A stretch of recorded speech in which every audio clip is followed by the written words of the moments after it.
Di sebuah zaman yang sangat jauh sebelum kita hidup hari ini, di tengah hamparan padang pasir yang luas dan angin yang berhembus membawa debu panas, hiduplah sebuah kaum yang sangat kuat, sangat kaya, dan sangat bangga dengan kekuatan mereka. Mereka adalah kaum Ad, sebuah bangsa yang disebut dalam Al-Quran sebagai kaum yang memiliki tubuh tinggi, kekuatan luar biasa, serta kemampuan membangun bangunan megah yang belum pernah ada sebelumnya. Namun di balik semua kekuatan itu, ada satu hal yang membuat mereka hancur: kesombongan. Dan di tengah kaum yang sombong itu, Allah mengutus seorang nabi yang lembut hatinya, namun sangat tegas dalam menyampaikan kebenaran. Dialah Nabi Hud alaihissalam. Namun sebelum kita melanjutkan kisah yang sangat dahsyat ini, mari sejenak kita ingat, kisah para nabi bukan sekadar cerita masa lalu. Kisah ini adalah peringatan untuk kita semua yang hidup di akhir zaman. Maka jika Anda ingin terus mendapatkan kisah-kisah penuh hikmah seperti ini, jangan lupa untuk menekan tombol like, tuliskan komentar terbaik Anda, dan subscribe channel Lentera Sanubari. Semoga dengan menyebarkan kisah para nabi, Allah menjaga kita dari dosa-dosa di akhir zaman. Kisah Nabi Hud bermula di sebuah wilayah yang dikenal dengan Al-Ahqaf, sebuah daerah berpasir dengan bukit-bukit pasir yang tinggi di Jazirah Arab. Di sanalah kaum Ad tinggal. Mereka adalah keturunan dari bangsa yang selamat setelah banjir besar di masa Nabi Nuh. Tubuh mereka tinggi dan kuat, bangunan mereka megah, dan kekayaan mereka melimpah. Allah menggambarkan kehebatan mereka dalam Al-Quran. Apakah kamu tidak memperhatikan bagaimana Tuhanmu berbuat terhadap kaum Ad, yaitu penduduk Iram yang mempunyai bangunan-bangunan yang tinggi, yang belum pernah dibangun seperti itu di negeri-negeri lain. Quran Surat Al-Fajr ayat 6-8. Kaum Ad membangun istana-istana besar di atas bukit. Mereka mendirikan menara-menara tinggi sebagai simbol kebanggaan mereka. Mereka merasa tidak ada bangsa yang lebih kuat dari mereka. Namun perlahan, kekuatan itu membuat mereka lupa kepada Allah. Mereka mulai menyembah berhala. Mereka membuat patung-patung besar lalu memujanya. Mereka menganggap berhala itulah yang memberi mereka kekuatan dan rezeki. Saat itulah Allah mengutus Nabi Hud alaihissalam dari kalangan mereka sendiri. Nabi Hud adalah orang yang mereka kenal. Beliau hidup di tengah mereka, berbicara dengan bahasa mereka, dan memahami kehidupan mereka. Dengan penuh kasih sayang, Nabi Hud mulai mengingatkan kaumnya. Beliau berkata dengan lembut namun tegas, "Wahai kaumku, sembahlah Allah. Tidak ada Tuhan bagimu selain Dia. Maka mengapa kamu tidak bertakwa?" Quran Surat Al-A'raf ayat 65. Namun bukannya mendengarkan, kaum Ad justru menertawakan Nabi Hud. Mereka memandang Nabi Hud sebagai orang yang aneh. Bagi mereka, kehidupan sudah sempurna. Mereka kuat, kaya, dan memiliki bangunan megah. Mereka tidak merasa membutuhkan peringatan dari seorang nabi. Mereka berkata dengan nada mengejek, "Wahai Hud, engkau tidak membawa bukti apapun kepada kami. Kami tidak akan meninggalkan Tuhan-Tuhan kami hanya karena perkataanmu." Quran Surat Hud ayat 53. Bahkan sebagian dari mereka menuduh Nabi Hud telah kerasukan. Kesombongan benar-benar menutup hati mereka. Namun Nabi Hud tidak pernah menyerah. Dengan sabar beliau terus mengingatkan kaumnya tentang nikmat Allah. Beliau berkata, "Dan ingatlah ketika Dia menjadikan kamu sebagai pengganti setelah kaum Nuh, dan Dia menambahkan kekuatan tubuhmu. Maka ingatlah nikmat-nikmat Allah agar kamu beruntung." Quran Surat Al-A'raf ayat 69. Nabi Hud mengingatkan bahwa kekuatan mereka bukan berasal dari berhala, melainkan dari Allah.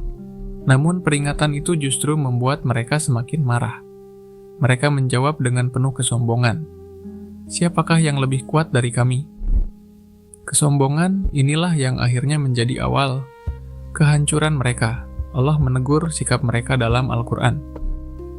Adapun kaum Ad, mereka menyombongkan diri di bumi tanpa alasan yang benar dan mereka berkata, "Siapakah yang lebih kuat dari kami?" Tidakkah mereka memperhatikan bahwa Allah yang menciptakan mereka lebih kuat dari mereka? QS Fusilat ayat 15. Hari demi hari Nabi Hud terus berdakwah. Tahun demi tahun beliau mengajak kaumnya kembali kepada Allah. Namun hanya sedikit sekali yang mau beriman. Sebagian besar dari mereka tetap tenggelam dalam kesombongan.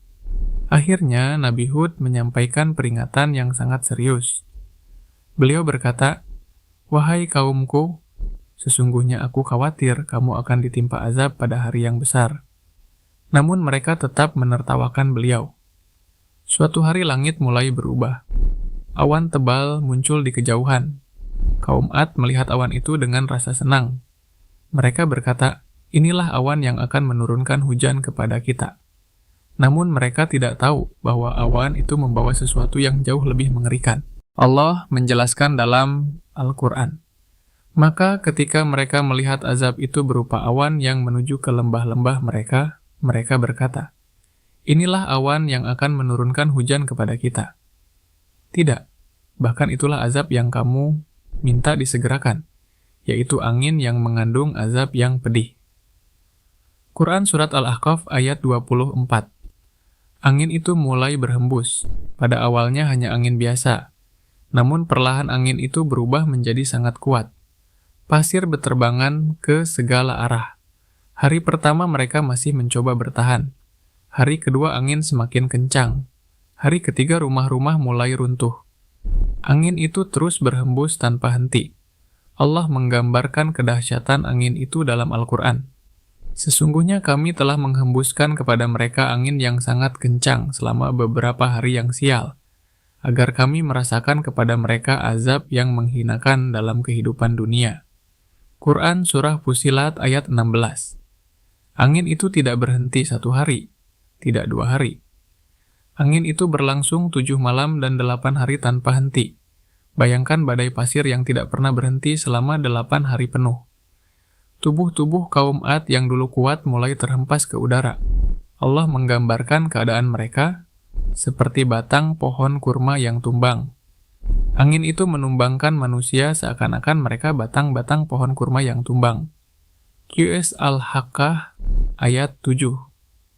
Bangunan tinggi yang dulu mereka banggakan runtuh satu persatu.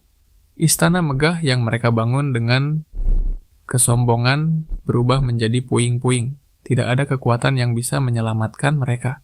Tidak ada berhala yang bisa menolong mereka. Semua lenyap dalam badai yang dahsyat itu. Namun Allah menyelamatkan Nabi Hud dan orang-orang yang beriman.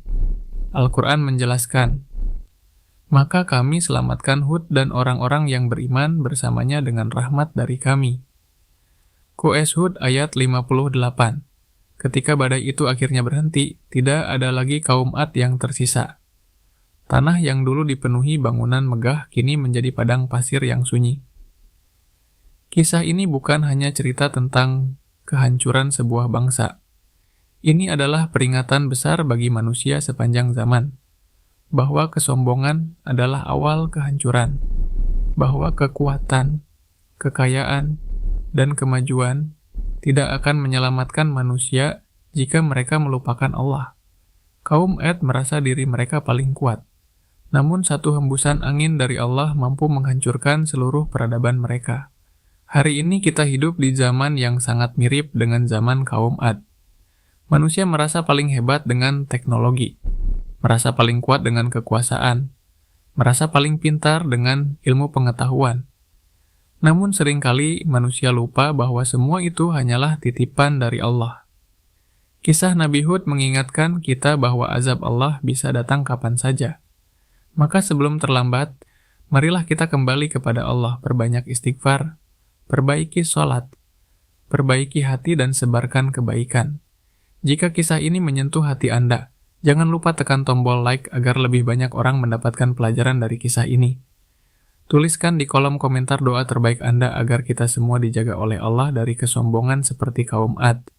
Dan jangan lupa subscribe channel Lentera Sanubari, agar Anda tidak ketinggalan kisah-kisah penuh hikmah dari para nabi dan orang-orang saleh.